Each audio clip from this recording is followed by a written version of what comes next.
नमस्कार, बहुत स्वागत है आप सभी का। मैं हूं आपके साथ नैना यादव, लेकर हाजिर हूं हमारा खास शो पूछता है इंडिया। भारत में जिस तरह से लगातार पाकिस्तान की तरफ से बड़ी साजिशें रची जा रही हैं, कंगाल पाकिस्तान बार बार वो ख्वाब देखता है जो उसके ख्वाब कभी पूरे नहीं हो सकते। अब समझिए, कंगाल पाकिस्तान के महलों वाले ख्वाब। पाकिस्तान पर कर्ज लगातार बढ़ता जा रहा है, जनता यहां पर दाने दाने को मोहताज है, लेकिन सैन्य तैयारियां दिखाने के लिए जोरों पर की जा रही है। जनता को लगातार धोखे में रखा जा रहा है। झूठ के सहारे सेनाध्यक्ष से फील्ड मार्शल और फिर चीफ ऑफ डिफेंस स्टाफ यानी कि सीडीएफ बने आसिम मुनीर, नया प्लान तैयार किया है। नया प्लान क्या है, आइए वो आपको बताती हूँ। दरअसल अब खबर यह है कि सीडीएफ बनने के बाद में आसिम मुनीर ने पहला फैसला ये लिया जिसके अनुसार पाकिस्तान में पिछले ये 6 विशेष बंकर बनाए जाएंगे जिन पर परमाणु हमलों का भी असर नहीं होगा। अब दावा है कि इनमें से हर बंकर में करीब 150 लोगों के रहने के लिए जगह होगी। और जिन स्थानों पर ये बंकर बनाए जाएंगे वो स्थान समझिए, ये स्थान है पंजाब और सिंध। इन इलाकों में बंकर बनाए जाएंगे और इनमें सेना के टॉप जनरल्स और उनके परिवार के लिए इन्हें तैयार किया जाएगा। इस पर करीब करीब $1.25 बिलियन का खर्च आने वाला है। अब बताया ये जा रहा है कि इसके लिए तुर्की की कंपनी को बाकायदा ठेका भी दिया जा चुका है।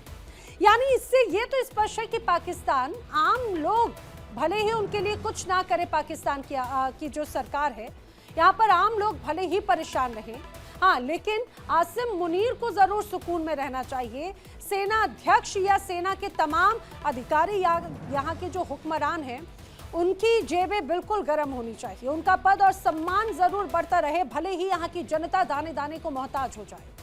अब इन परमाणु बंकरों के निर्माण में खास बात यह कि ये निर्माण कार्य पंजाब और सिंध में किया जाना है, बलूचिस्तान या खैबर पख्तूनख्वा में नहीं, क्योंकि शायद पाकिस्तान की सेना बखूबी जानती है, उन्हें भी अंदाजा है कि बलोच के जो यहाँ बलूचिस्तान के जो लोग हैं और टीटीपी की नाराजगी की वजह से बलूचिस्तान या खैबर पख्तूनख्वा में तो ये काम होना बहुत मुश्किल है। हालांकि ये खबर भी सामने जरूर आई है कि जब पाकिस्तान की सरकार ने कुछ दिन पहले एक आंकड़ा जारी किया था जिसमें कहा यह गया था कि मार्च 2024 से अक्टूबर 2025 के बीच में पाकिस्तान पर कर्ज की राशि 12,169 अरब रुपए बढ़ गई है। मार्च 2024 में पाकिस्तान पर 64,810 अरब रुपए का कर्जा था, जो अक्टूबर 2025 में बढ़कर 66,989 अरब रुपए हो गया। जाहिर सी बात है, एक और पाकिस्तान में कर्ज की राशि बढ़ोतरी, जनता परेशान, दूसरी ओर सेना की सुविधाओं पे लगातार खर्च और आतंकियों का पालन पोषण भी लगातार किया जाता है ताकि हिंदुस्तान में वो एक के बाद एक साजिशें रचते रहें। हालांकि इस बीच सवाल ये भी, क्या पाकिस्तान एक बार फिर से भारत के ऑपरेशन सिंदूर जैसी कड़ी प्रतिक्रिया से बचने की कोशिश में जुटा है? ये अपने आप में बड़ी बात है। इसीलिए बड़े सवाल ये हैं, क्या परमाणु बंकर जनता के पैसों की बर्बादी है? क्या आसिम मुनीर को अपनी और अपनी सिपाह सलारों की ही अब चिंता है और जनता से दूर दूर तक कोई लेना देना नहीं? बढ़ते कर्ज को देखते हुए क्या पाकिस्तान में परमाणु बंकरों का निर्माण एक तरह से किया जा रहा है? ये अपने आप में तमाम बड़े सवाल हैं जिनके जवाब जानने की कोशिश करेंगे। खास मेहमानों का पैनल मेरे साथ में कनेक्ट हो रहा है, आइए जल्दी से आपको मिलवा देती हूँ। मेरे साथ में रक्षा विशेषज्ञ retired colonel Sanjeet Sirohi connect हो रहे हैं और रक्षा विशेषज्ञ retired group captain UK Devnath ji भी मेरे साथ में मौजूद हैं। अन्य और साथी भी मेरे साथ कनेक्ट होंगे। फिलहाल आप दोनों का बहुत बहुत स्वागत है। मैं सबसे पहले संजीत सिरोही जी आपसे समझना चाह रही हूँ। कर्नल सिरोही, जिस तरह से हमने हाल ही में देखा पाकिस्तान में लगातार स्थिति बड़ी चिंताजनक है महंगाई के स्तर को ध्यान में रखते हुए, लेकिन अब खबर ये आना, महंगाई भी मुझे लग रहा है बड़ा सेकेंडरी हो जाता है, यहाँ पर ऐसे बंकरों को तैयार करना जो परमाणु हथियारों से यहाँ के सेना अध्यक्ष या सेना के अधिकारियों को बचा सके, ये आखिर इसकी जरूरत मौजूदा स्थिति में क्यों नजर आती है पाकिस्तान के हुक्मरानों को? नैना जी, जय हिंद। सबसे पहले आपका बहुत बहुत धन्यवाद, आपने अपने चैनल पे मुझे बुलाया। देखिए, हमको ये समझना पड़ेगा कि ऑपरेशन सिंदूर में जब भारत ने कार्रवाई की तो उसमें पाकिस्तान को बड़ा नुकसान हुआ और खास तौर पर जब नूर कहां एयर बेस के ऊपर हमला किया गया और वहां पे जो किराना हिल्स के ऊपर हमला किया गया, तो पाकिस्तान को इस चीज का अंदाजा हो गया, उनकी मिलिट्री एस्टेब्लिशमेंट को अंदाजा हो गया कि भारत जब चाहेगा, जब आपके ऊपर जहां चाहेगा वहां पे हमला कर सकता है। जिस तरीके से ब्रह्मोस मिसाइल ने अपना जो है कारगर तरीके से हमला किया और जो है एयर बेसिस को बर्बाद किया। तो जब से ये ऑपरेशन सिंदूर हुआ, लॉन्च हुआ, तब से पाकिस्तान को इस चीज का बड़ा फिक्र है कि आने वाले समय में, क्योंकि अभी ऑपरेशन जो है सिंदूर कंटिन्यूड है, अभी जो है बंद नहीं किया गया है, तो आने वाले समय में अगर भारत और पाकिस्तान का युद्ध होता है तो उस समय जो है पाकिस्तान के लिए बड़ी मुश्किल होगी, क्योंकि पाकिस्तान अगर न्यूक्लियर वेपन्स का इस्तेमाल करता है तो भारत के पास काउंटर ऑफेंसिव कैपेबिलिटी इतनी है कि भारत जो पाकिस्तान को बिल्कुल जो है बर्बाद करके छोड़ देगा।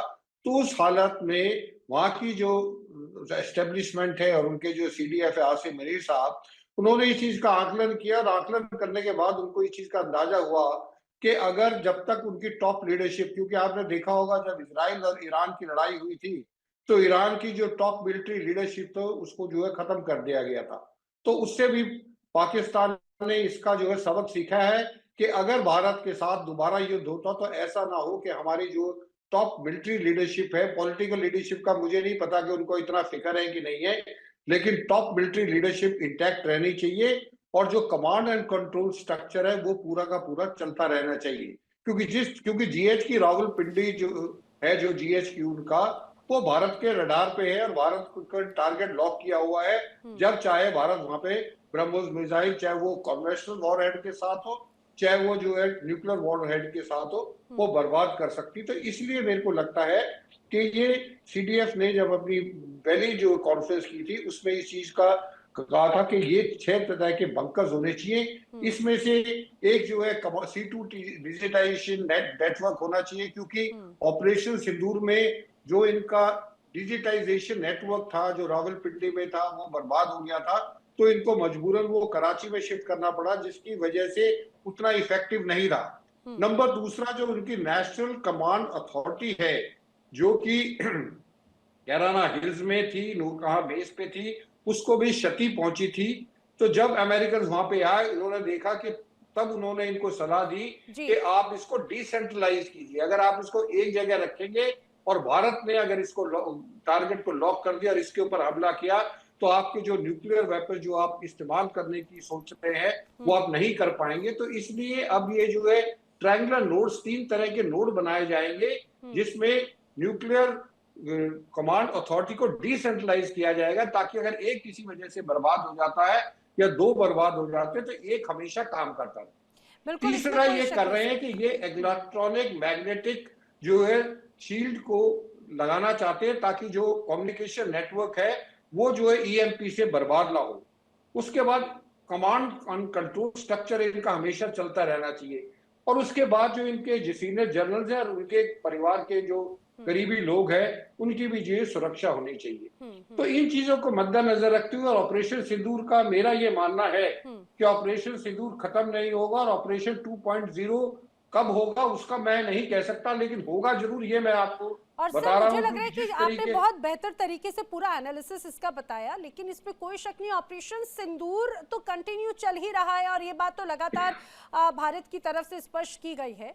लेकिन यूके देवनाथ जी, मेरा इस पर एक और बड़ा सवाल ये है कि 2 बड़ी संभावनाएं, एक तो क्या जिस तरह से पहलगाम में हमला हुआ था और उसके बाद में ऑपरेशन सिंदूर हुआ, क्या उस तरह की कोई और बड़ी साजिश भी पाकिस्तान की तरफ से रची जा रही है और पाकिस्तान इसीलिए पहले से ही अपनी रणनीतियां तैयार करने के, सेफ हेवन या सेफ बंकर्स बनाने की तैयारी है?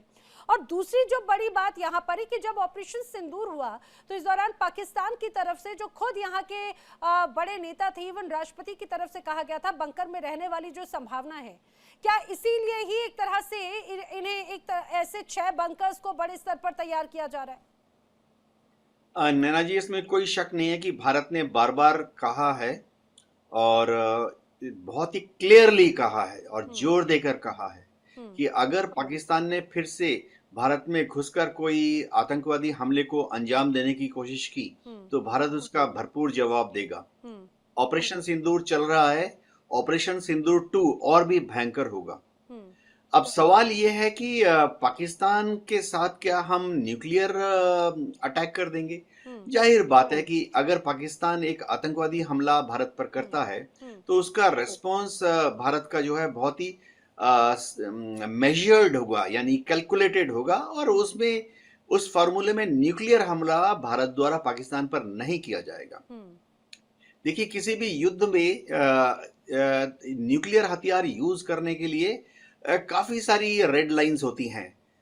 उनको क्रॉस करने के बाद ही न्यूक्लियर हमला किया जाता है शत्रु पर। भारत ने तो यह कह दिया कि हम कभी भी पाकिस्तान पर न्यूक्लियर हमला करेंगे ही नहीं, जब तक कि पहले पाकिस्तान हम पर न्यूक्लियर हमला नहीं करता। तो पाकिस्तान जो ये तैयारियां कर रहा है, ये एक कन्वेंशनल तैयारियां कर रहा है।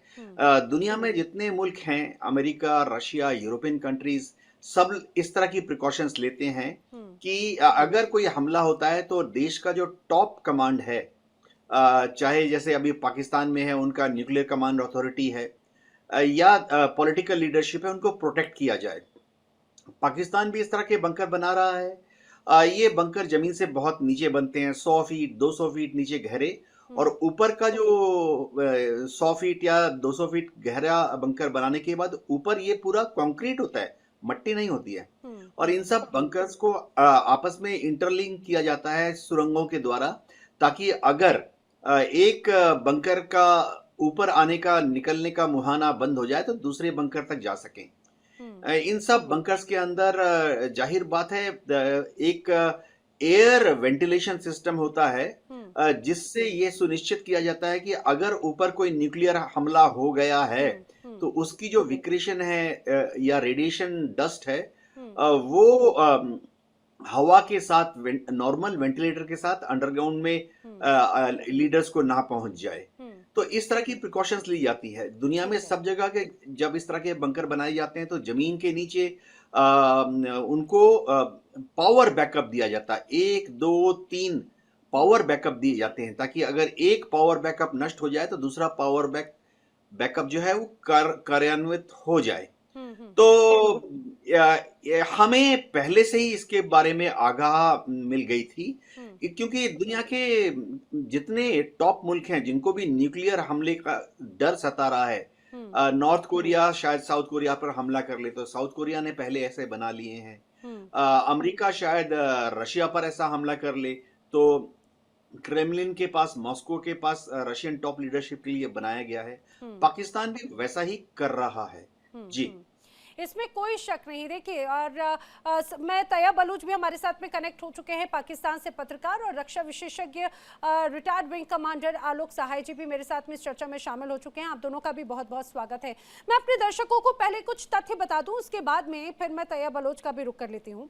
देखिए, जिस तरह से 1.2 बिलियन डॉलर्स के यहाँ पर खर्च किए जाने की बात की जा रही है, करीब 6 बंकर्स तैयार किए जाएंगे पंजाब और सिंध में, जो जानकारी सामने आई, और हर एक बंकर में करीब 150 लोगों के छुपने की व्यवस्था होगी। अगर 1.2 बिलियन की बात की जाए तो लगभग मोटे तौर पर होता है 10,000 करोड़ रुपए की बात। पाकिस्तान की आबादी अगर देखी जाए तो वो 23 करोड़ से ज्यादा है। तैय्या बलोच, अगर मैं इसमें गलत नहीं हूं तो मुझे जरा दुरुस्त कीजिएगा। सबसे महत्वपूर्ण बात तो ये, मुझे पहले ये बताइए, 150 लोगों की एक बंकर में छुपने की व्यवस्था, यानी कि लगभग 6 अगर बंकर हैं तो करीब 900 लोग इस बंकर में छुपेंगे, और वो सभी एलीट क्लास होंगे, इसमें कोई शक नहीं, क्योंकि इसमें सेना के अधिकारी होंगे। तो आप बाकी की जो जनता है, आखिर उनका गुनाह क्या है? क्या वो पाकिस्तान के निवासी हैं, ये उनका गुनाह है कि बाकी की जनता को बाढ़ भुखमरी से मरने के लिए छोड़ देंगे, लेकिन एलीट क्लास को बचाना प्राथमिकता है पाकिस्तान की सरकार या पाकिस्तान की सेना की? देखिए नैना जी, सबसे अहम बात यह है कि मुझे तो आपके चैनल से ही इस खबर का पता चला कि ऐसा कोई अक्सर बंकर होता जो है है तैय्या वो बलोच, पाकिस्तान को बहुत सी चीजें पता बिल्कुल नहीं चलती, दुनिया के अलग अलग प्लेटफॉर्म से पता चलती हैं आपको। बिल्कुल बिल्कुल। बहरहाल जो है, मैं अगर देखूं कि जैसे जो है वो हमारे दोस्त फरमा भी रहे थे कि ये हर मुल्क जो है वो अपना दिफा लेता है। मैं आपको बताऊं कि मैं खुद मॉस्को में था, और मैं मॉस्को बंकर का मैंने भी विजिट वहां पे किया है। अच्छा देखिए, जहाँ पे अभी ये बता रहे थे कि इंडिया जो है वो फर्स्ट यूज का कायल नहीं है। इंडिया जो है वो पहला, यानी कि वो उसकी जानिब से पहल नहीं होगा, यानी कि न्यूक्लियर जो वो आप कह सकते हैं अटैक नहीं होगा। तो पाकिस्तान की भी यही पॉलिसी है कि हम जो है वो पहल नहीं करेंगे। हमें देखिए बातें करना बड़ा आसान है, लेकिन इन दोनों मुमालिक को अगर हम देखते हैं तो देखिए आप कन्वेंशनल वारफेयर में जाए वो मसला नहीं है, लेकिन न्यूक्लियर का इस्तेमाल या जोरी जो है वो बम का इस्तेमाल जो है वो दोनों देश बल्कि पूरे खित्ते के लिए जो है वो प्रॉब्लमेटिक हो सकता है। इसी वजह से वो हमारे जो फील्ड मार्शल सैयद आसिम मुनीर ने ये बात कही थी कि अगर हम डूबे तो हम फिर आधी दुनिया को लेकर डूबेंगे। तो ये उनका ऑन द रिकॉर्ड स्टेटमेंट लेकिन तैयब मौजूद है। बलोच, आपकी इस बात पे आलोक साहे जी कुछ रिएक्ट करना चाह रहे हैं, मैं उनका रुख करूं, उनका जवाब लूं। लेकिन तैयब बलोच, ये बड़ा हास्यास्पद नहीं लगता? एक ऐसा देश जो बहुत ही ज्यादा कर्जे में कर्ज कर्ज कर्ज और कर्ज से पूरी तरह से कहा जाए डूबा हुआ है, और जाने कितने बरस लग जाए, कितने दशक लग जाएं उस कर्ज से उभरने के लिए। और ऐसे में, और सिर्फ कर्ज ही नहीं, चलिए कर्ज भी आपके लिए कई बार ऐसी परिस्थितियां होती हैं कि कर्ज लेना होता है। कोई भी देश की अर्थव्यवस्था जो है या देश का चलन वो कर्ज के साथ में चलता है, इसमें कोई शक नहीं। बड़े बड़े इवन अमेरिका जैसा बड़ा देश भी कर्ज में है। लेकिन प्राथमिकता क्या होती है? जनता की एक अच्छी लाइफ बीइंग के लिए, उनको ये तमाम व्यवस्थाएं प्रोवाइड कराने के लिए। लेकिन यहाँ पर तो उससे दूर दूर तक कोई लेना देना नहीं। और रही बात अगर आप भारत की कर रहे हैं, तो भारत की कभी भी नीति हमले की नहीं होती। हाँ, रिटेलिएशन की नीति अब जरूर भारत अपना रहा है कि पाकिस्तान की तरफ से जब जब हमले हुए, पहले हमने मौखिक तौर पर वार किया, अब हम एक्शन के साथ में जवाब देते हैं। तो आखिर इस वक्त ये टाइमिंग बहुत इंपॉर्टेंट है ना। आखिर इस वक्त आपने अचानक से, आपको क्यों न्यूक्लियर बंकरों की जरूरत पड़ गई?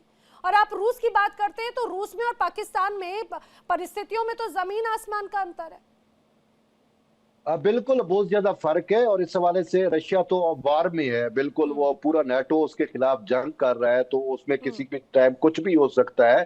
तो मैं तो वैसे मैंने मिसाल दी कि वहां पे बंकर में मैं रह के आया हूँ, लेकिन यहाँ पे मैं अगर आपको बता रहा हूँ कि अगर ये बात ठीक भी है, देखिए हर मुल्क को अपना राइट होता है। बाकी जो आपने कहा, जो आपका एक पॉइंट है कि इतना बड़ा फंड, इतना बड़ा पैसा जो है वो इन बंकर की तमीर पे लगेगा, तो आम आवाम का या आम जनता का क्या होगा? मैं आपको बताना चाहूं कि शायद आपको आइडिया नहीं होगा, पाकिस्तान के पास ऑलरेडी पूरा केव नेटवर्क्स मौजूद है। मतलब यानी कि जो आप कहें कि ऐसा नेटवर्क्स मौजूद है कि विद इन केव्स पूरा एक सुरंगें सब कुछ ऑलरेडी बहुत सारी जगहों पे बनी हुई है। वो हमने और ऑपरेशन सिंदूर के वक्त देखा, आपके राष्ट्रपति भी यही बात कह रहे थे। आलोक साहे जी, आपकी इस बात पे मुस्कुरा रहे हैं। साहे जी, इस मुस्कुराहट, इस हंसी की वजह क्या है? ये सीक्रेट बंकर या जो सुरंग है उसकी वजह से, या फिर जो दलील यहाँ पर दे रहे हैं तैयब बलोच उसकी वजह से? नैना जी देखिए, जो लोग बोलते हैं ना, तो उनको थोड़ा सा तथ्यों पे बोलना चाहिए।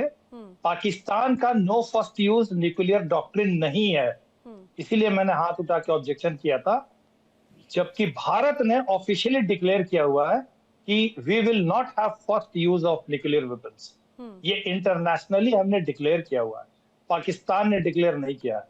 पाकिस्तान हैज इनफैक्ट कई बार पाकिस्तान ने यह बात बोला है कि भारत के कन्वेंशनल युद्ध के खिलाफ वो न्यूक्लियर बॉम्ब का इस्तेमाल कर सकता है। तो पॉलिसीज की जहां तक बात है, तो ये पॉलिसी इनकी जो है पाकिस्तान की, वो साफ बताती है कि आप किस तरह के देश हैं और आपकी नीतियां क्या है, आपकी मंशा क्या है, ये साफ साफ बताती है।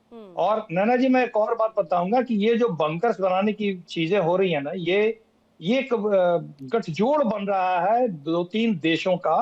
आपने सुना होगा कि सऊदी अरेबिया के साथ इनका डील हुआ था पाकिस्तान का कि हम एक दूसरे को सपोर्ट करेंगे, और ये नाटो टाइप एक कोलैबोरेशन बनाने की प्रक्रिया पे जा रहा है पाकिस्तान, जिसमें अब तुर्की भी ज्वाइन करना चाहता है। जी हाँ, तुर्की भी ज्वाइन करना चाहता है, और इसीलिए टर्किश फर्म ने कई जगह तुर्की इसमें इनिशिएटिव ले रहा है। और तुर्की फर्म ने, चूंकि तुर्की में अपने यहाँ बहुत ही मैसिव लेवल पे बंकर बनाए, उन्होंने कई शहरों में बनाए हैं, तो उसी कंपनी को इन्होंने यहाँ पर कॉन्ट्रैक्ट दिया है $30 मिलियन का इस तरह के बंकर्स बनाने का। तो और ये जो इनकी पॉलिसी है बंकर बनाने के लिए अभी कॉन्ट्रैक्ट देना, आप देखिए कि सीमा के पास कई बैलून, कई ड्रोन्स आ रहे हैं डेली, लगभग रोज खबर आ रही है, हम गोली चला के मार रहे हैं। एक बैलून भी पकड़ा गया, उसकी भी फोटो हमारे पत्रकारों ने दिखाया। तो ये थोड़ी सी चिंता का विषय है। हमारे रक्षा मंत्रालय के लिए, और फौज हमारे लिए काफी, हमारे तरफ से काफी चौकन्नी हो गई है।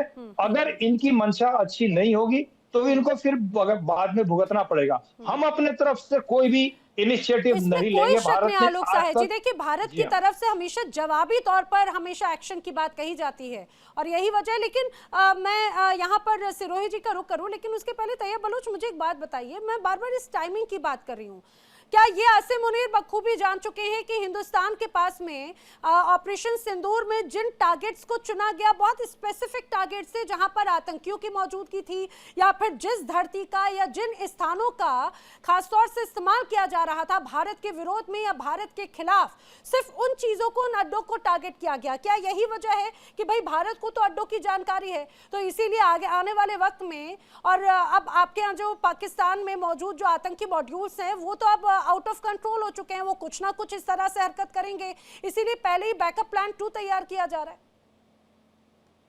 देखिए, पहली बात है कि मुझे कोई इख्तलाफ नहीं है कि भारत को कोई जानकारी नहीं है। भारत ने जो है वो ऑपरेशन संदूर में जिस तरीके से जैकबाबाद से लेकर पाकिस्तान के नूर एयरबेस को टारगेट करने की कोशिश की या टारगेट किया, तो वो सबको पता है कि हमारी जहां जहां पे एयर स्ट्रिप्स थी या हमारे जहां जहां पे एयरफील्ड थे, उन सब पे जो है वो इंडियन मिसाइल जो है वो आए।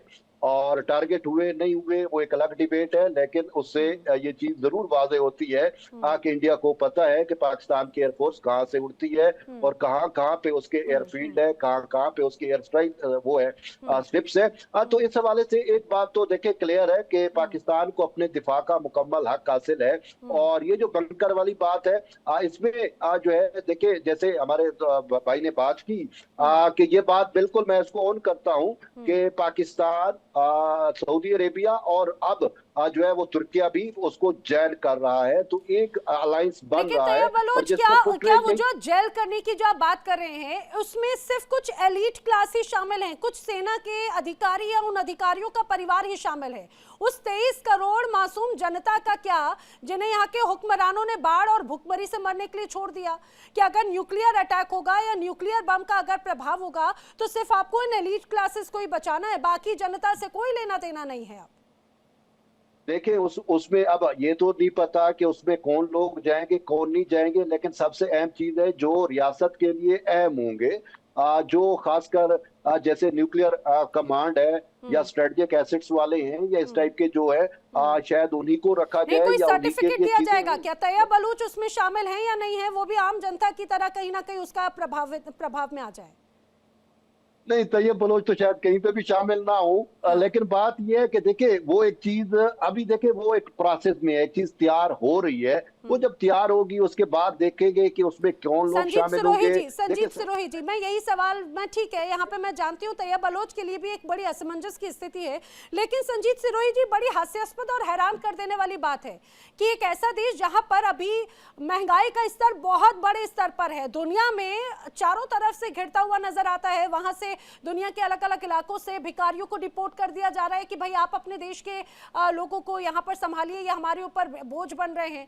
क्योंकि अमेरिका जैसे देशों में भी हमने एक बार और चर्चा भी की थी, ऐसी तमाम जो वेलबींग के लिए जो तमाम योजनाएं हैं उस पर आधारित है, जिसका बड़ा बोझ अमेरिका पर पड़ता है। सिर्फ अमेरिका ही नहीं, दुनिया इस भर में ये बड़े स्तर पर जानकारी है कि किस रूप में पाकिस्तान में लगातार भुखमरी बढ़ रही है। 700 रुपए किलो टमाटर बिक रहे हैं, हजारों रुपए किलो अगर आटा बिक रहा है, और जो लोगों की थाली से भी गायब है।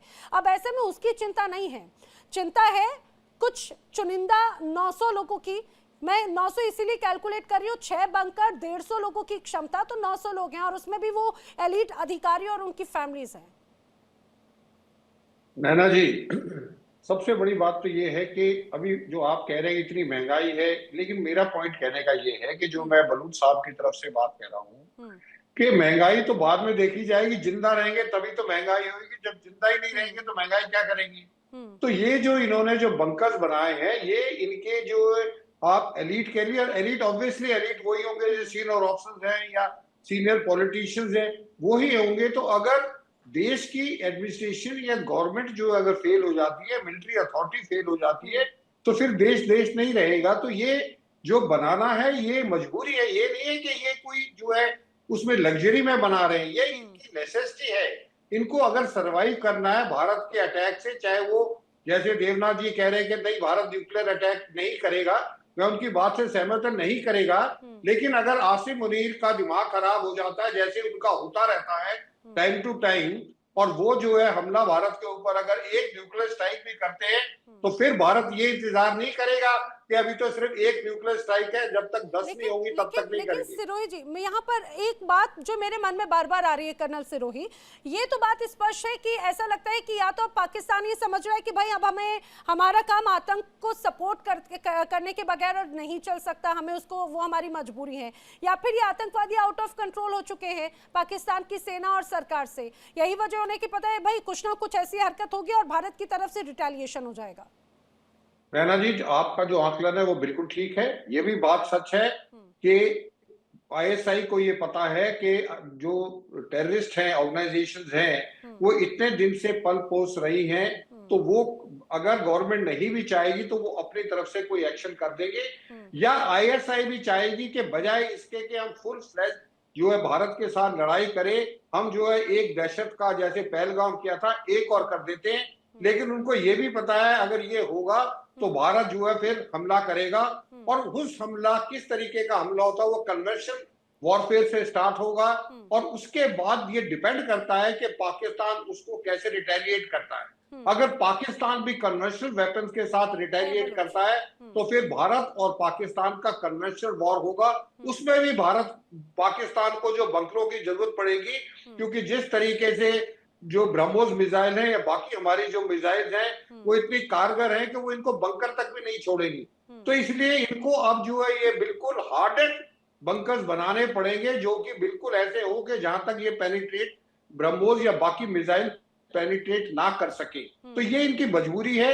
दूसरा जो आप ये कह रहे हैं तो ये आतंकियों की मदद भी कर रहे हैं, और इनको कहीं ना कहीं ये भी पता है कि अगर हम आतंकियों को जो है हमला करने के लिए ना भी बोलेंगे तो वो करेंगे। तो इसलिए दोनों कंटीजेंसीज में पाकिस्तान की जो मिलिट्री एस्टेब्लिशमेंट है अपनी तैयारी कर रही है कि अगर लड़ाई होती है तो हमको जल्दी से जल्दी बंकर के अंदर जाके और वहां से हमको जो है लड़ाई लड़नी है। और ये लड़ाई को एक्सटर्नल लड़ाई नहीं है रैना जी, आपको ये भी समझना पड़ेगा कि जिस दिन, और मैं बलूच साहब को जब भी चैनल पे आते बताता हूँ, जिस दिन भारत के साथ पाकिस्तान का हमला हुआ तो पाकिस्तान का हमला भारत के साथ होगा।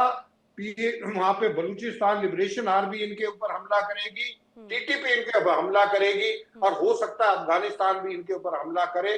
तो उस हालत में इनके लिए बंकर मजबूरी है, ना कि लग्जरी है, ये हमको समझना चाहिए। मुझे लगता नहीं है तो सर ये एक कर्म की बात होती है कि जो कर्म किए जा रहे हैं शायद उसके आने वाले वक्त के परिणाम यहाँ पर नजर आते हैं। लेकिन तैयब बलोच यहाँ पर कुछ कहना चाह रहे थे, फिर मैं यूके देवनाथ जी का रुख करती हूँ। थ्रेट किस चीज का है जो यहाँ पर कर्नल सिरोही कह रहे हैं तैयब बलोच? न्यूक्लियर थ्रेट है, टेररिस्ट थ्रेट है, या फिर बेसिक नेसेसिटीज थ्रेट है? बात है जो कर्नल साहब ने बात की, हम तो पाकिस्तानी यही समझते हैं, यही जानते हैं क्योंकि हम देख भी रहे हैं। देखिए जो इक्वेशन बन रही है वो ये है कि पाकिस्तान में अब ये चीजें आम है कि टीटीपी है तो उसको फितनतुल खारिज कहा जाता है, उसका लिंक इंडिया के साथ जोड़ा जाता है। बीएलए है, उसका लिंक इंडिया के साथ जोड़ा जाता है, फितनतुल हिंदुस्तान कहा जाता है। आपका तो आपका जिससे बस चले आप उससे जोड़ देंगे, आपका बस चले तो आप सीआईए का आप कनेक्शन जोड़ देंगे, आपका बस चले तो आप मोसाद का जोड़ देंगे, हमास का जोड़ देंगे, एक्सवाईजेड, जो आपकी इच्छा हो आप उससे जोड़ दीजिए। लेकिन आप मुझे एक बात समझ में नहीं आती, लश्कर तैयबा को आप आतंकी संगठन नहीं मानते, हिजबुल मुजाहिदीन को आप अपने लिए थ्रेट नहीं मानते, आप ऐसे तमाम आतंकी मॉड्यूल्स जो हैं, आउटफिट्स, वो आपके पाकिस्तान की धरती पर मौजूद हैं, आप उन्हें आतंकवादी संगठन नहीं मानते। लेकिन बीएलए जो आप ही की धरती पर है, टीटीपी जो आप ही की देन है, आप उन्हें हिंदुस्तान की देन बता देते हैं। देखिए बिला तफरीक गैरे, मैं तमाम दहशतगर्द ग्रुपों को दहशतगर्द कहता हूँ, चाहे देखें वो चाहे जो है लश्कर तैयबा हो, हिजबुल मुजाहिदीन हो, हिजबुल तहरीर हो, जैश ए मोहम्मद हो, ये सब जो है पाकिस्तान के कानून के तहत ये कलअदम हो चुकी है, नल एंड वाइट, इनके ऊपर भी पाबंदियां लग चुकी हैं। पाकिस्तान का, मैं नहीं कह रहा, ये पाकिस्तान का कानून अब ये कह रहा है। कैसी पाबंदियां हैं कि आपके आतंकियों की, जिन पर आपने पाबंदी बनाई हुई है, लगाई हुई है, आपने उनको घर पे बैठाकर सारी फैसिलिटीज दे रखी हैं कि जो उनको इच्छा है वो खुल्लम खुल्ला बोल सकते हैं। उन बैन आउटफिट से जुड़े हुए आतंकी, उनकी अलग अलग प्रॉक्सी संगठन है जो ऑलरेडी इंटरनेशनल ऑर्गेनाइजेशन से बैन है, वो जगह जगह जाकर भाषण दे देते हैं, हिंदुस्तान के खिलाफ जहर उगलते हैं और बड़ी साजिशों को अंजाम रच देते हैं। ये तो बड़ा अजीब तरह का बैन है। पाबंदियां ऐसी किस तरह की हैं? मैं लीगली तो आपको ये बता रहा हूं कि वो बैन है, और पाकिस्तान में मोस्टली लोग, मोस्टली, मैं सबकी नहीं कह रहा, वो ये समझते हैं कि ये भी अगर तंजीमें हैं और इनको बैन होना चाहिए। पाकिस्तान में ये एक आम सी राय है, आप किसी को भी पूछ ले जो यहाँ पे सेकुलर सोच रखने वाला है वो इसको। यहाँ पर आलोक साहब आपकी कुछ बात पे रिएक्ट करें। जी, पहले रिएक्शन ले लेते हैं। जी, ये कर रहे हैं कि बैन है तो खुलेआम भाषण कैसे दे रहा है वो? उसके नेता खुलेआम भाषण कैसे दे रहे हैं? उसके जनाजे में आपकी फौज कैसे शामिल हो रही है? वीडियो है, लाइव वीडियो है। आपकी सरकार उसको, मुनीर साहब उसको करोड़ों रुपया मुआवजा में दे रहे हैं कि उसके आप बंदे मर गए। आप कह रहे हैं कि बैन है। खुलेआम उसका वीडियो आता है, खड़ा होकर भाषण दे रहा है, लाइव वीडियो है। सीधी सी बात है, चीजें तो वही बैन है, लेकिन अब उसमें अगर कोई इंडिविजुअल है, उसकी तो आजादाना नकलो हरकत पे पाबंदी नहीं लगाई जा सकती। उसको कहीं पे लेक्चर देने से तो नहीं रोका जा सकता, उसको किसी मदरसे में खिताब करने से तो नहीं रोका जा सकता, उसको किसी जनाजे में जाने से तो नहीं रोका जा सकता ना। तो फिर बात ये है उनके खिलाफ बैन है, और उसका नेता, आप बता रहे हैं कि बैन है, उसका नेता खड़े होकर के हमें ये बोल रहा है कि हमारे पास हाफिज सईद के खिलाफ सबूत क्यों नहीं दिए पाकिस्तानी कोर्ट के अंदर। ये बयान देता है और आप इसकी इजाजत देते हो ऐसे बयान की, और आप कह रहे हो कि बैन कर रखा है आपने।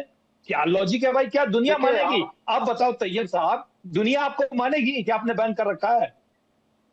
हाफिज सईद नजरबंद हैं, लेकिन हाफिज सईद के खिलाफ इंडिया ने हमें सबूत नहीं दिए हमारी कोर्ट्स को।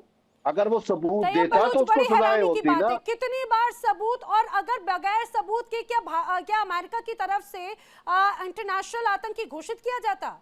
क्या यूएन की तरफ से अंतर्राष्ट्रीय आतंकी घोषित किया जाता? ये मुझे लगता है कि बड़े अजीब टाइप के आपके तर्क हैं। और अगर नहीं है सबूत तो फिर आपको तो नजरबंद भी नहीं करना चाहिए था। अगर इतना कुछ है तो आपको उन पर कोई एक्शन ही नहीं लेना चाहिए था। और आप हाफिज सईद की बात करते हैं, हाफिज अब्दुल रऊफ, अभी हाल ही में उसका बयान आया, सैफुल्लाह कसूरी, उसका हाल ही में कई नंबर ऑफ सीरीज के वीडियो सामने आए, और आप कहते हैं ये सारे आउटफिट्स बैन है। ये बड़ी अजीब तरह का तर्क है। लेकिन यूके देवनाथ जी, जब इस तरह के अगर आउटफिट्स को बैन करने की बात की जाती है और खुल्लम खुल्ला जब आतंकी नजर आते हैं, भारत की तरफ से क्लियर कट ये मैसेज है कि जब तक पाकिस्तान आतंकी गतिविधियों में संलिप्तता और आतंकवाद पर एक्शन नहीं लेता तब तक कोई बातचीत नहीं होगी, किसी तरह की दोस्ती नहीं होगी, किसी तरह का सहयोग नहीं होगा। पहलगाम हमले की बात तो ये क्लियर कट मैसेज जा चुका है। पहले तो फिर भी बहुत रियायतें थी, अलग अलग गेटवेज ओपन थे, लेकिन अब पाबंदियां हैं। तो क्या ये माना जाए इन एक्शंस के साथ में पाकिस्तान ये क्लियर कट कह चुका है कि भाई आतंक के साथ में तो हमारा प्रेम रहेगा और अगली बार अब न्यूक्लियर वाली तस्वीर नजर आएगी? नैना जी, पाकिस्तान की जो हुक्मरान है बहुत ही शातिर हैं। उनको मालूम है कि अंतर्राष्ट्रीय दबाव से कैसे बचना है, भारत के दबाव से कैसे बचना है। अंतर्राष्ट्रीय दबाव आया, जैसे यूनाइटेड नेशन में प्रस्ताव पास हुआ, FATF में इनको ग्रे लिस्ट में डाला।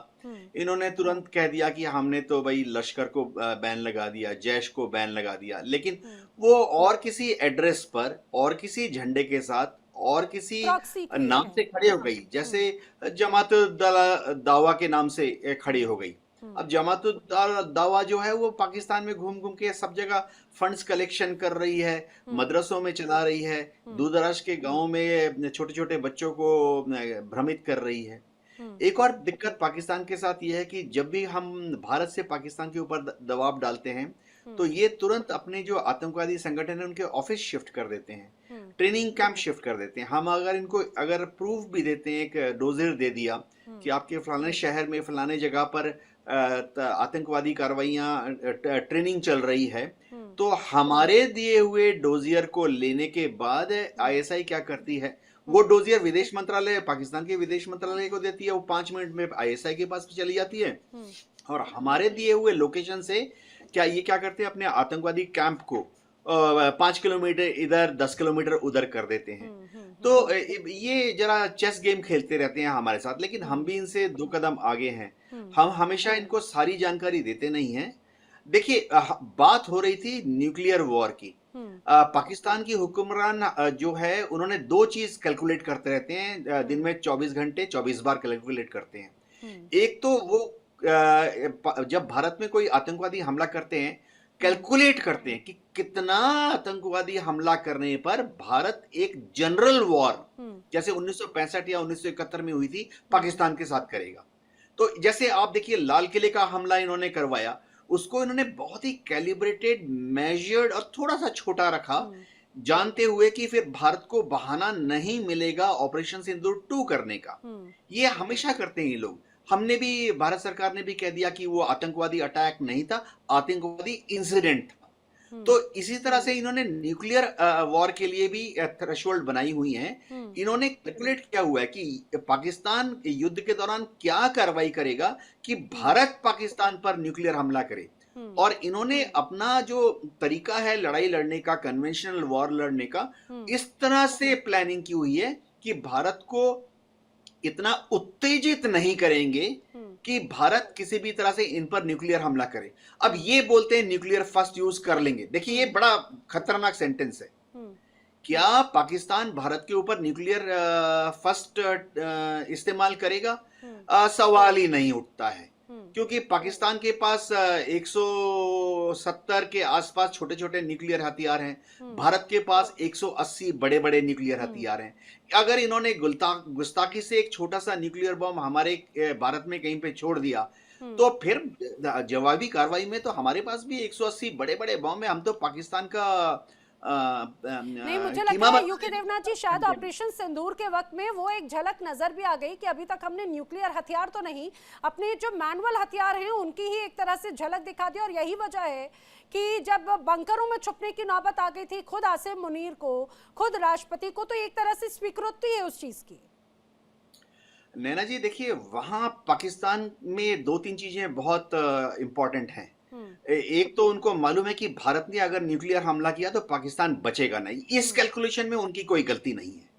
180 न्यूक्लियर बॉम्ब जो भारत के पास हैं, उनकी यील्ड मैं बताता हूं, 100 मेगाटन, 1 मेगाटन, इस रेंज में है। जबकि पाकिस्तान के जो न्यूक्लियर हथियार हैं वो ज्यादातर किलोटन रेंज में है। अच्छा। 10 किलोटन, 100 किलोटन। तो होता क्या है, मैं आपको बताऊंगा कि पाकिस्तान डरा रहा है कि वो इन किलो, इन्होंने, एक मंत्री जी थे वो बोल रहे थे किलो पाव के न्यूक्लियर हथियार। इन्होंने ऐसा आंकलन किया हुआ है कि अगर युद्ध हुआ कन्वेंशन, मैं कारगिल जैसे छोटे युद्ध की बात नहीं कर रहा हूं जो कि सीमित दायरे में बस छोटी सी जगह पर हुआ, छोटे से समय के लिए हुआ, या सिंदूर की बात नहीं कर रहा कि 72 घंटे हुआ। इनकी आंकलन ये है कि अगर भारत पाकिस्तान पर एक कन्वेंशनल वॉर करता है, देखिए उसकी डेफिनेशन समझनी पड़ेगी। भारत और पाकिस्तान का कन्वेंशनल वॉर, जब हम वॉर गेमिंग करते हैं, 2 तरह से होता है। एक जिसमें पाकिस्तान भारत के अंदर घुस आया और भारत सिर्फ डिफेंसिव कार्रवाई कर रहा है, जैसा कि 1965 में हमने किया, बॉर्डर पर सिर्फ पाकिस्तान को रोक के रखा। 1971 पे भी अगर आप देखें, स्ट्रेटेजिक आदेश ऊपर से ऐसे थे कि पश्चिमी सीमा में सिर्फ उनको बॉर्डर में होल्ड अप करना है, हम पाकिस्तान में घुसे नहीं। लेकिन अब क्योंकि भारत के पास 3-3 स्ट्राइक कोर हमने बना ली हैं, हम पाकिस्तान की मिलिट्री लीडरशिप का यह आकलन है कि भारत की जो स्ट्राइक कोर है वो पाकिस्तान में 3 जगह से अंदर घुस जाएगी। स्ट्राइक कोर का मतलब है कि इनमें ऑफेंसिव पावर ज्यादा होता है, टैंक ज्यादा, बख्तरबंद गाड़ियां ज्यादा, ऑफेंसिव कोर ज्यादा, मोबिलिटी ज्यादा, लॉजिस्टिक्स सप्लाई एचलॉन जो है वो मोबाइल होता है, ट्रैक्ट होता है, ताकि वो डेजर्ट से, खेतों से, दलदल से आगे जाकर जब हमारी फौज अगर पाकिस्तान में 80, 90, 100 किलोमीटर घुस जाती है, उसको सपोर्ट करे। ऐसी हालत में पाकिस्तान भारत को धमका रहा है कि हमारी जो स्ट्राइक कोर जो पाकिस्तान में घुस जाएगी, सिंधु नदी तक घुस जाएगी, उसके जो एडवांस्ड एचलॉन हैं हमारी स्ट्राइक कोर्स के जो फ्रंट में जो एचलॉन है उनके ऊपर ये टेक्निकल न्यूक्लियर वॉर गिराएंगे। और ये पाकिस्तान की बहुत चालाकी है। तब वो पाकिस्तान दावा करेगा कि भारत पर हमला नहीं किया, हमला इंडिया की उन फोर्सेस पे किया जो पाकिस्तान में घुस गई थी। जी और सर इसमें कोई शक नहीं, हालांकि अलग अलग टैक्टिक्स हैं इन सारी चीज़ों को लेकर, लेकिन मुझे एक बात बताइए तैयब बलोच, हमेशा से पिछले कुछ वक्त से ही तो पाकिस्तान अपने आप को बहुत मजबूत बताता रहा है, ये अच्छी बात है, लेकिन इससे इतर पाकिस्तान में हमेशा से भ्रष्टाचार के बड़े आरोप लगते रहे हैं पाकिस्तान की सेना पर, यहाँ के हुक्मरानों पर, और अब एक बार फिर से करप्शन के आरोप भी लगते हुए नजर आते हैं। किस रूप में? क्योंकि जिस तरह से इन बंकरों का जो टेंडर है, जो जिम्मेदारी दी गई है, वो तुर्किश कंपनी को कॉन्ट्रैक्ट दिया गया है। आखिर क्यों? क्या पाकिस्तान के पास में इतने ये कहा जाए वेल इक्विप्ड सामान नहीं है, इंजीनियर्स नहीं है, तकनीक नहीं है, या फिर बार बार तो बड़े आरोप यही लग रहे हैं कि क्या इस तरह की कैपेबिलिटी नहीं है कि तुर्किश को या तुर्किश कंपनी को एक बार फिर से भ्रष्टाचार के लिए इनवाइट किया गया है? देखें, सबसे पहली बात यह है कि जो पाकिस्तान और तुर्की का आपस में जो रिलेशन है उसको समझना है। उसमें ये चीज नहीं है कि इसमें आप करप्शन ढूंढें या वो कुछ करें, इसमें साफ जरा स्ट्रेटेजिक चीजें भी हैं, बहुत सारी चीजें ऐसी हैं, लोकेशन है, बहुत सारी चीजें हैं। और फिर जैसे हमारे जो इसने बताया भी सही कि तुर्की ने पहले ऑलरेडी इस पे काम किया हुआ है, और वही कंपनी जिसने तुर्की के अंदर ये बंकर बनाए हैं मुख्तलिफ साइट्स पे, मुख्तलिफ जगहों पे, उसी को अगर ये कंट्रैक्ट अलाट हुआ है। और मैं आपको छोटी सी मिसाल देता हूँ, ये तो बंकर की बात है। इस्लामाबाद की एक मार्केट है, आम मार्केट है, मिलोडी मार्केट, बड़ी मशहूर मार्केट है, उसका ठेका, उसका कंट्रैक्ट जो है वो अजरबैजान डिपेंडेंसी है। आप ये मान रहे हैं ना, पाकिस्तान की जो स्वदेशी वाली अगर इमेज को क्रिएट करने की कोशिश की जा रही थी हाल ही में, पिछले कुछ वक्त में, इतनी कैपेबिलिटीज नहीं है अभी पाकिस्तान की। ना शिक्षा व्यवस्था इस तरह की है कि आप इंजीनियर्स इस रूप में क्रिएट कर पाएं, ना यहाँ पर आपकी आर्थिक व्यवस्था इस तरह की है कि आप इस रूप में अपने इंजीनियर्स को क्रिएट कर पाएं। सुने, इस्लामाबाद की एक फूड मार्केट है, मेलोडी मार्केट, तो वो उसका ठेका और उसकी कंस्ट्रक्शन जो है वो अजरबैजान कर रहा है, अजरबैजान की कंपनी कर रही है। अरे मुझे बताइए बलोच, हिंदुस्तान में लाहौर बेकरी भी है, तो क्या लाहौर या पाकिस्तान से जुड़ी हुई हो गई? हिंदुस्तान में से तमाम बड़े बड़े मार्केट हैं। मैं आपको मिसाल दे रहा हूँ, मैंने आपको एक मिसाल दी है कि ये तो मिसाल ही ले रही हूँ जनाब, ये जस्टिफिकेशन नहीं है। मुझे आप ये बताइए, क्या पाकिस्तान के पास में इतनी अपनी खुद का इंफ्रास्ट्रक्चर नहीं है कि आपको एक बार फिर से तुर्की के भरोसे ही बैठना पड़ रहा है? और जो न्यूक्लियर हार्डेड बंकरों की जरूरत भी आपको तुर्की पर डिपेंडेंसी आपको यहाँ पर बतानी पड़ रही है, मतलब खुद की सुरक्षा दूसरों के कंधे के साथ। इस्लामाबाद का नेशनल प्रेस क्लब जो है, इसको कंस्ट्रक्ट तुर्की ने किया है। अब मैं आपको क्या मिसाल दूं? मतलब हमारा इतना कर्नल सिरोही, हिंदुस्तान में जो पहले की पार्लियामेंट है वो ब्रिटिश राज में बनी हुई है, इसके पहले हमने देखे कई ऐसे मॉन्यूमेंट्स हैं जो मुगल काल में बने हुए हैं, तो क्या ये उसको उस तरह से जस्टिफाई किया जाएगा? नहीं, कोई जस्टिफाई नहीं किया जाएगा नैना जी, लेकिन एक बात समझनी जरूरी है कि ये जो हार्डेड बंकर जो बनाए गए हैं, इनकी टेक्निक इतनी आसान नहीं है, और मुझे लगता नहीं है कि पाकिस्तान के इंजीनियर्स के पास इतनी काबिलियत है कि ऐसे बंकर्स बनाए जाए, क्योंकि ये काफी जमीन के नीचे बनाए जाते हैं। और जैसे ग्रुप कैप्टन साहब ने बताया कि इनके लिए वेंटिलेशन, इनके लिए बाकी ईएमपी शील्ड होनी चाहिए, न्यूक्लियर जो रेडिएशन की शील्ड होनी चाहिए, उसकी पाकिस्तान के पास जो है एक्सपर्टीज नहीं है। इसलिए उन्होंने तुर्की को दिया है, क्योंकि तुर्की एक नाटो कंट्री है, और हर नाटो कंट्री जो है उनके पास ये रिक्वायरमेंट है कि वो ऐसे बंकर बनाए, जो कि कल अगर नाटो की जो है रशिया के साथ लड़ाई होती है, तो रशिया जब न्यूक्लियर वेपन इस्तेमाल करेगा तो नाटो कंट्रीज के अंदर ऐसे बंकर होने चाहिए। तो ना तो सऊदी अरेबिया के पास इसकी जो है एक्सपर्टीज है, ना पाकिस्तान के पास है, तो तुर्की को तो इन्होंने ठीक दिया क्योंकि इनके काबिलियत नहीं है। अब तुर्की उसमें से कितना पैसा खाता है नहीं खाता वो पाकिस्तान जाने और तुर्की जाने, है ना? हाँ, लेकिन यहाँ पर तैयब बलोच देखिए, एक तरफ भारत तो मेक इन इंडिया की बात करता है, पाकिस्तान मेक इन पाकिस्तान के तौर पर क्या सिर्फ आतंकवादी क्रिएट कर रहा है क्या? नहीं, जेएफ थंडर हमने क्रिएट किया है, वो मानना पड़ेगा आपको। हमने जेएफ थंडर भी बनाया है, ऐसी बात नहीं है। देखिए, आपका तेजस कहाँ पे है, अभी तक वो फाल नहीं हुआ। अभी तक आपकी इंडियन एयरफोर्स बार बार डिमांड कर रही है कि हमें जो है वो तेजस दिए जाएं, लेकिन अभी तक वो तैयार नहीं हुए, और हमें इंटरनेशनल ऑर्डर मिल रहे हैं जेएफ थंडर के, तो वो मेड इन पाकिस्तान ही है।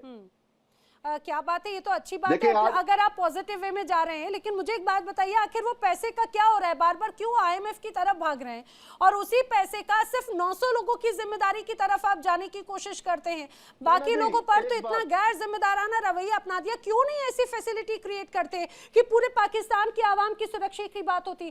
कर्नल सिरोही कुछ कह रहे हैं, फिर मैं आलोक जी का रुख कर रही हूँ। जी जो बलूच साहब बह रहे हैं, J-17 थंडर की बात कर रहे हैं। सऊदी अरेबिया जो ले रहा है, पहले बात तो सऊदी अरेबिया ने इनको कर्जा दे रखा है, कर्जा ये वापस नहीं दे सकते, तो इसलिए जो सऊदी अरेबिया को ये जो है ये J-17 बेच रहे हैं। वो ये सोच रहा है चलो कर्जा नहीं आएगा तो J-17 ले लेते हैं। और इसका एक मैं छोटा सा उदाहरण दूंगा कि जिस तरीके से अमीर बाप का बेटा अगर उसको पहले लिमोजिन या कोई मर्सिडीज देने से पहले बाप उसको जो है एम्बेसडर या फिएट दिला देता कि बेटा इसमें हाथ साफ कर ले, बाद में तू जो है लिमोजिन चलाना। तो इसलिए ये जो J-17 है ये सऊदी अरेबिया के पायलट्स को हाथ साफ करने के लिए दिए जाए। सऊदी अरेबिया के पास इतना पैसा है, वो अमेरिका से F-35 ले सकता है। तो इनको इतना खुश होने की जरूरत नहीं कि J-17 एक्सपोर्ट हो रहे हैं तो बड़ी अच्छी बात है। वो तो कर्जा जो लिया हुआ उसको उतारने की कोशिश कर रहे हैं और वो J-17 देंगे और अपना कर्जा उतार लेंगे। नैना जी, हमने अजरबैजान को दे दिए, अजरबैजान को दे दिए, नाइजीरिया यूज कर रहे हैं, म्यांमार के पास पाकिस्तानी जेफ टेंडर है। और अब तो मतलब है ये तो मैं वो मुमालिक बता रहा हूँ जिनको मिल चुके हैं, जिनको डिलीवर हो चुके हैं और अभी कुछ ऑर्डर जो है वो ऑन ऑर्डर है, उनकी डिलीवरी अभी होनी है। इराक लाइन में है, लीबिया लाइन में है, अब तो सुना है कि बांग्लादेश भी खरीदार है J-17 का। तो बात ये है कि मैं सिर्फ ये बतलाना चाह रहा हूँ कि ऐसा भी नहीं है कि पाकिस्तान जो है वो कहीं ना कहीं पे पाकिस्तान जो है वो खुद कफील भी हो रहा है। चलिए मैं आपको खुश होने का एक ही मौका दे देती हूँ कि आप सिर्फ मेक इन पाकिस्तान में सिर्फ आतंकवाद ही नहीं, आप चलिए कम से कम J-17 जो है आपका वो भी एटलीस्ट आप क्रिएट कर रहे हैं। लेकिन मैं यहाँ पर आलोक साहब जी इस बात को जरा मुझे समझाने की कोशिश कीजिए। तैयब बलोच कुछ कह रहे हैं, लेकिन मुझे एक बात बताइए आलोक जी, सबसे महत्वपूर्ण बात ये, पिछले कुछ वक्त में 27वां संशोधन पाकिस्तान का, आसिम मुनीर को बना दिया जाता है फील्ड मार्शल, CDF बना दिया जाता है और उसके बाद में अब जिस तरह से बंकर भी क्रिएट किए जा रहे हैं वो सिर्फ ये कहा जाए फील्ड मार्शल के परिवार के लिए, इसके अलावा जो खासतौर से सेना है पाकिस्तान की उनके कुछ चुनिंदा अधिकारियों के लिए। ये तो एक स्पष्ट हो गया कि एक साइलेंट कूप और डिक्टेटरशिप वाला फॉर्मेट है, आम जनता के लिए यहाँ पर कुछ नहीं है। जी नैना जी, जिस तुर्की के जिस कंपनी ने ये ठेका लिया है वहां आप देखिए तुर्की में 86 सिटीज में बनाए हैं उन्होंने बंकर, सारे शहरों में बनाए हैं। यहाँ पर एक लिमिटेड बंकर बनाने की मंशा जो है उससे साफ पता चलता है ये डर है पाकिस्तानी जनरल्स का, जो डर है भारत के जो स्ट्राइक्स हुए ऑपरेशन सिंदूर में, वो डर बता रहा है। आप देखिए पाकिस्तान की जो माला हालात है, उस हालात में जब तक ये फियर साइकोसिस और जनता को डर नहीं दिखाएंगे युद्ध का, भारत हमको ये कर देगा, हमें ये करना जरूरी है, तब तक इनका एग्जिस्टेंस जो है, अस्तित्व इनका खतरे में हो जाता है। क्योंकि पाकिस्तानी सेना जिस तरह से वहां अपने आवाम को लूट रही है, जिस तरह से ऐशो आराम में वो रहती है, वो नहीं रह पाएगी। पाकिस्तानी सेना का अस्तित्व खत्म हो जाएगा।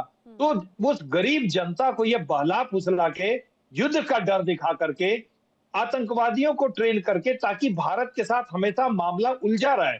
पाकिस्तान अगर आतंकवादी वहां शिविर बंद कर दे तो भारत के साथ कोई झड़प ही ना हो, भारत के साथ कोई झड़प ही नहीं होगा, तो पाकिस्तानी सेना का क्या होगा?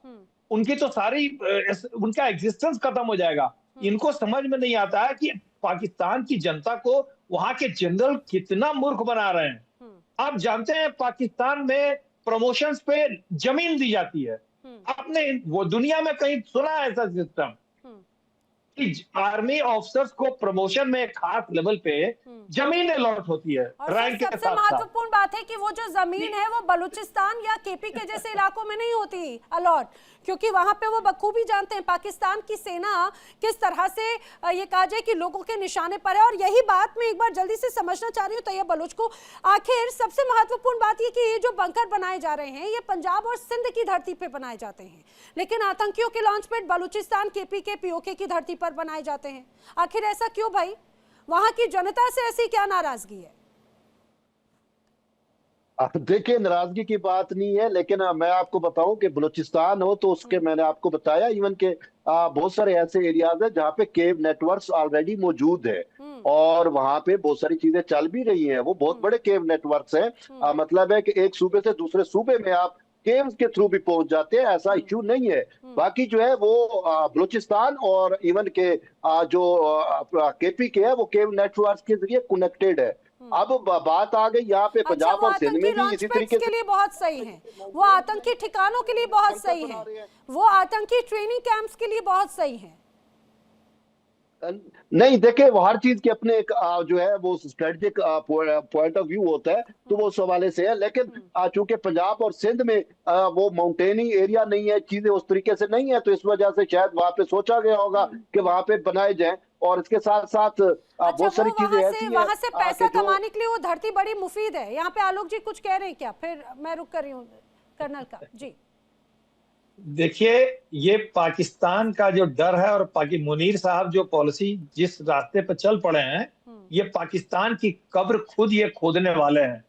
और जैसी हालात वहां पैदा हो रही है, अभी देखिए कराची में अमेरिका ने इनको ब्लैकमेल किया, बुला के इनको बिरयानी खिलाई, मुनीर साहब को तैयार कर लिया कि आप जो है ईरान में अटैक करने के लिए आप हमारा साथ दीजिए, लॉन्च पैड दीजिए। तो अमेरिका से साजो सामान आया और एक अनजान व्यक्ति ने आकर के वहां ब्लास्ट कर दिया, सारा सामान उड़ गया। अब सीआईए भी नाराज है मुनीर साहब से कि तुम कैसे आदमी हो, इतना सामान भेजा, सारा उड़ गया। आपने सुना होगा कराची में ब्लास्ट हुआ है, उसके पीछे की कहानी जी है। तो ये मुनीर साहब जो खेल खेल रहे हैं, ये बहुत ही बुरे फंसेंगे, फंस चुके हैं लगभग, बहुत ही बुरे फंसेंगे। और जितने मुस्लिम देश हैं वही इनके खिलाफ बहुत बुरी तरह से इनके पीछे पड़ेंगे और इनका ज्यादा जी हाँ, इसमें कोई शक नहीं। लेकिन कर्नल सिरोही, जिस तरह से बार बार यहाँ पर तैयब बलोच ये कह रहे हैं कि भाई ठीक है, हर चीज पॉजिटिव है, इस रूप में देखी जाती है, लेकिन पंजाब और सिंध ही क्यों? और दूसरी बात, मुझे एक बात जरा संक्षेप में बताइएगा सर, क्या अब मिलिट्री डिक्टेटरशिप वाली सिचुएशन है? क्योंकि आम जनता के लिए तो कोई नहीं सोचता, सिर्फ लिमिटेड चुनिंदा लोगों के लिए सोचा जा रहा है जो भी, और डिसीजंस भी अब वहीं से ही आते हैं। नैना जी, इसमें कोई दो राय नहीं है। पहली बात तो आपका पहला सवाल था कि ये सिंध और पंजाब को क्यों चुना गया है।